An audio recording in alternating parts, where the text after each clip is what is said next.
Noxentim sizlar bilan SND ga oid darslarimizni davom ettiramiz. SND o'sha ko'rib boramiz, o'z strukturniy zonalari bor, qaysi zonalarda u kuchli bo'ladi, talab va taklif zonalari. Endi biz o'sha talab va taklif zonalari SND ni flip zonalarini ko'rishimiz kerak. SND ni o'z zona, endi SND da flip shakllanadi.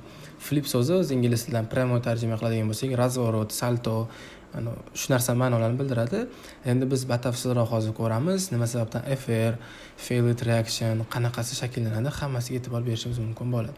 Xo'p, birinchidan yaqinlashtirib qaraymiz. Mana oddiy bo'la strukturniy zona. Bu oddiy strukturniy zona. Qaranglar, bozordan impulsdan ko'tarildi, korreksiya berdi, impulsdan ko'tarildi. Mana bu demand zonadan bay ketish kerak edi, keta olmadi, prosta buzdi, sindirdi. Mana bu singandan keyin, ya'ni demand zona sindi, cho'ch bola, cho'chdan keyin orqaga razvorot qilib, impuls bilan yo'lga ketyapti. Ya'ni trend o'zgardi, strukturniy. Ya'ni demand sindi, bo'ldi, demand singandan keyin supplychilar qo'lga oladi. Asosiy bozor harakatini supplydan ketyapti. Bu oddiy strukturniy zonalar. Yoki bayga chiqish kerak. Impuls bilan harakat qildi, korreksiya, impuls, oxirgi marta supply zonadan ketish kerak edi. Hech qanaqa reaksiya bermasa shundoq buzdida, bo'ldi, bozor razvorat qildi, orqaga qaychidan demand zonadan bay olamiz. Ya'ni bo'ldi, supplychilarning ishi tugadi, demandchilar qo'lga kirdi. Bu oddiy. E'tibor bersak, mana bu bloklarning hech qanaqa mana bunaqa reaksiyasiz tekis buzyapti, yana yo'lda davom etyapti. Bu proses strukturniy zonalar. Oddiy SND ni strukturniy zonasi. Biz buni bu videolarni ko'rdik boya. Darsda ko'rdik. Endi xuddi shuni biz flip zonalarini ko'ramiz. Flip. Bu o'zi nima degani? Bozor qarang, impuls, korreksiya, impulsdan ko'tarildi. Oxirgi marta mana demand zonada yana ko'tarilish kerak edi. Keldi-da, ozgina reaksiya olib buzib ketdi. Reaksiya olib buzdi. Bu yoqda tekis shundoq buzyapti. Bu yoqda mana reaksiyasini olib keyin buzyapti. Bo'ldi, o'sha bu yoqda bizda flip shakllandi. Ya'ni mana FR deb belgilab qo'yamiz. Ya'ni flip, ya'ni mana shu reaksiya boshlangan nuqtadan reaksiyani buzib o'tgan nuqtaga bunday chiziladi. Ya'ni failed reaction. Reaksiya muvaffaqiyatsiz bo'lganini bizga tasdiqlab beradi. Ozgina reaksiya olib, bum, buzib ketdi, reaksiya muvaffaqiyatsiz bo'ldi. Uje bozor buzib o'tgandan keyin ham ekstremumga ham supply zona chizib kutishimiz shart emas. Mana shu flip o'zidan yoki flip ichidan pivot, range yoki fraktalni topib savdoga kirishimiz mumkin bo'ladi. Bu o'suvchi trenddan sellga o'zgargan paytda. Endi xuddi shuni razvorotning teskari modelini qaraydigan bo'lsak, mana bozor tushib kelyapti, orqaga korreksiya oldi, yana tushdi, korreksiya berib, mana bu yerdagi supply zonadan sell qarab ketish kerak edi. Lekin bozor nima qildi? Supply zonaga yetib kelib, ozgina reaksiya olib, buzib ketdi. Ya'ni mana bu bo'lgan reaksiya muvaffaqiyatsiz bo'ldi. Reaksiya buzildimi? Bo'ldi. Bozor o'zgardi, trend razvorot qildi, supplychilar ishdan supplychilar o'yindan chiqib ketdi. Endi demandchilar o'sha o'yinga kirib keldi. Ya'ni sotib oluvchilar. Bozor mana o'sha reaksiyani sindirgandan keyin o'sdi, orqaga korreksiya berib, yana yo'lda davom etyapti. O'sha biz mana ekstremga tushishimiz shart emas, yo'lni o'zidan, reaksiyani o'zidan olib savdoga ketishimiz mumkin bo'ladi. Xo'p, endi shuni sal grafikda yaqinroq qaraydigan bo'lsak, mana bozor qaranglar tushib kelyapti. O'zi bu yoqda korreksiya berib, impulsdan ko'tarildi, orqaga korreksiya berib, mana bu yerdagi demand zonadan bay chiqish kerak edi. Ozgina reaksiya olib, bum, baribir buzib ketdi, minimumni yengiladi. Endi bu holatda biz mana bu ekstremdagi inside bardan yoki mana bu yerdagi pivot switchdan qilib limit qo'yib o'tirishimiz shart emas. Xohlasak polniy mana bu flip entry ni range qilib olishimiz mumkin yoki bu yoqni o'zidan bitta bundoq fraktalini yoki bo'lmasam pivotini topib ishlashimiz mumkin bo'ladi. Bu holatda polностью mana bu yerdan reaksiya boshlangan bo'lsa, polniy reaksiya olingan, ya'ni polностью flip olinib, entry amalga oshirilgan.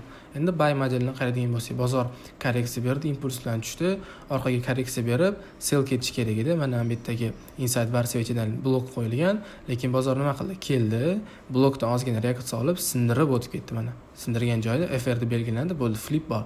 Endi bu yoqda polniy xohlaganlar flip polностью o'zini yoki range qilib yoki ichidan pivot, fraktal o'ziga moslashtirib olib, yana yo'lda davom etish mumkin. Ko'pgina holatlarda endi bozorni qaysi time frame da qarashiligiga qarab, mana bu flip entry kattaroq yoki kichkinaroq shakllanadi. U hali yana entrylarda ko'rib chiqamiz, ya'ni umuman aytmoqchi bo'lganimiz, mana aytaylik, mana bu yerda blok bordi, bozor tushib kelyapti. Tushib kelgan paytda mana bu yerdan o'zi sell tushib ketish kerak edi alishi. Mana bu buy chiqadigan katta time frame blok. Bozor nima qilyapti? Mana bu blokka kelyapti-da, ozgina reaksiya olib, qaytib turib keyin buzyapti. Shundoq buzmayapti, shundoq buzib ketmayapti. Reaksiya olib buzyaptim, demak, bu yoqda nimadir bor. Bu yoqdan o'zi har doim narx tushirib kelayotgan kuch o'sha narx ko'tarishga o'zgardi. Endi biz orqaga qaytishda mana bu demand zonadan chiqib ketishimiz mumkin bo'ladi. Bu SND flip zonalari hisoblanadi. Bundan keyingi videoda Hozir buni davomida biz sizlar bilan SND flip zonalarini o'sha 3 xil multiple time frame analiziga qo'yib ishlab ko'ramiz. Noksinchi biz sizlar bilan davom ettiramiz. Endi SND flip zonalarini multiple time frame bilan birga qarab chiqamiz. Multiple time frame o'zi bilardik, ya'ni bir nechta time frame bilan solishtirib, bir nechta time frame bilan birga ishlashimiz. Xo'p, qaranglar, mana bu qalin chiziq, bu bizani daily time frame. Mana bu bloklar ko'rib turganimizdek, bular ham SND supply demand zonalari, daily supply zonalar. Daily supply zonalar. O'rtadagisi 4 soatli time frame, mana bu qizildagisi M15 time frame hisoblanadi. Xo'p, endi yo'lda davom ettiramiz. Bu teoriya, bundan keyin o'zi polностью grafikda yurg'izganini ko'rsataman. Ancha tushunarli bo'ladi. Va mana bu rasmlar, Discordga tashlab qo'yganman, bemalol kirib ko'rishingiz mumkin bo'ladi. Xo'p, bozor daily time frame'dagi supply zonadan reaksiya oldi, orqaga korreksiya berdi va buzib o'tdi. Biz buni обычный buz yoki agar supply zonadan reaksiya olib buzganini nima qilsak bo'ladi? Failed reaction, FR qilib belgilashimiz mumkin bo'ladi. Bozor impulsdan buzib chiqdi, orada kichkina korreksiya berib ko'tarildi. Xo'p, bozor yana daily supply zonadan orqaga reaksiya olib, mana bu yerda Noksin strukturasini razvorot qildi. Ungacha 4 soatda qanaqa holat sodir bo'ldi? 4 soatli time frame'da, ya'ni daily impulse, daily korreksiya, daily impulsni biz daily korreksiyasini 4 soatda qaraymiz. 4 soat strukturni tushib kelyapti. Hozir bu asli daily korreksiya 4 soatda strukturni ketyapti. Xo'p, bozor bitta tushdi, mana bu demand zonadan reaksiya olib, keyin buzib ketdi, to'g'rimi? Reaksiya olib buzdi, minimum tasdiqlandi, Noksin razvorot bor, bozor korreksiya bilan chiqdi-da. O'sha mana bu yerdagi 4 soatli FR, ya'ni flipga yetib keldi o'zi. Flipdan, mana flip ichidan qayta topilgan, balkim range, balkim pivot, balkim fraktal supply zonadan reaksiya olib selga qarab ketdi. Xo'p, kelayotganda ham pastda nima bor edi bizda?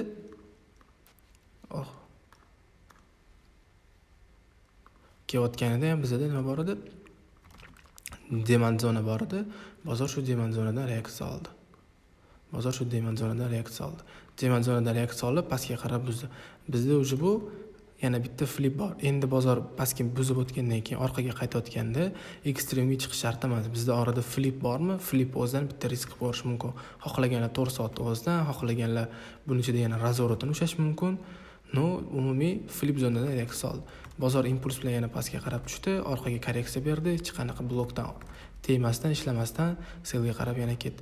Endi qaranglar, selga qarab ketganda bu daily, mana bu minimum, maksimum va minimum ichidagi daily range'dagi blok bor.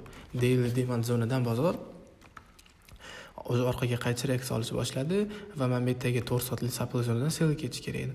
Bundan ozgina reaksiya oldi, buzib o'tib ketdi. Bizda failed reaction shakllandi, yana FR. Ya'ni flip polni shakllandi. Mana buni o'zi bizda FR failed reaction bo'ladi. Bozor bitta buzib o'tdi, trend o'zi o'zgardi. Bu degani daily time frame'da korreksiya tugadi, impuls boshlangandan xabar beradi. Bozor bitta buzib chiqdi, orqaga mana endi 4 soatlik korreksiyasini, 4 soatlik blok uchib ketishini biz M15 da o'tkazib qaryapmiz. O'zi mana multiple time frame, bir nechta time frame qaryapmiz. Bozor mana impuls, korreksiya, impuls, korreksiya, impuls, korreksiya, ya'ni impuls ketish kerak edi. Bitta M15 blokdan reaksiya oldi va reaksiya buzildi. Bu yerda bizda muvaffaqiyatsiz reaksiya FR sodir bo'ldi. Endi bozor bitta buzib o'tib, orqaga qaytishini M1, M15 blok o'zidan ushalatdi. Take profit daily 300 gacha dalish davom etib, o'shanda mana sizlarning risk rewardinglar ham, foydanglar ham shunga yarasha katta bo'ladi. Xohlaganlar даже M15 korreksiyasini M1 da kuzatib, boom ushlashi mumkin edi. Endi umumiy bu bilan nima demoqchiman? Ko'rib turganimizdek, bozor birinchi biz dailyni topamiz, dailydan keyin 4 soatga o'tamiz. O'sha 4 soatlar ham qaysidir minimum maksimumlar aniq bizga yo'nalish ko'rsatgandan keyin uning ichini biz o'sha M15 yoki M1 kiramiz. M15, M1, M5 larni birlashtirayotganda ham xuddi shu narsa shakllanadi. Qo'shimcha savol yoki takliflarni Discordga kirib qoldirishingiz mumkin bo'ladi.